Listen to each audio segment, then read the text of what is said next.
Tere, siin Kristjan. Selles videos me näitame, kuidas joonistada ruutu. Alustades meil on vaja kustutada spraidi ning teha uue noolelise spraidi. Valime selle. Lähme kostüümidesse ning liigutame oma noolekese natuke ettepoole, nagu niimoodi. Ja liigutame näiteks noole keskele.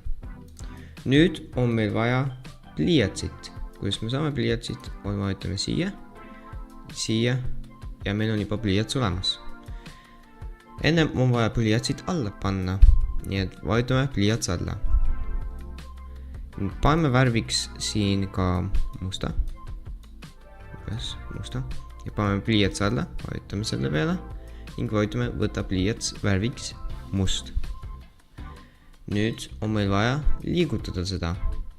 Liigutame umbes 10 korda, pigem 5 korda.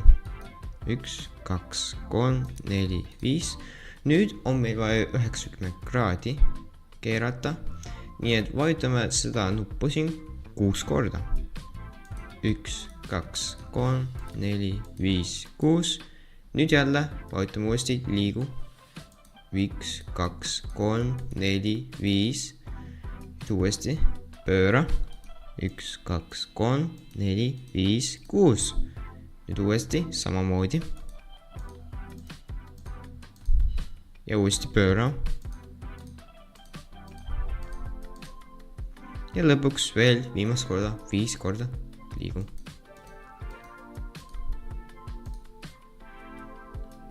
Nagu näed, võime nüüd pliiats üles tõsta ja nagu näed, meil on ruut tekkinud.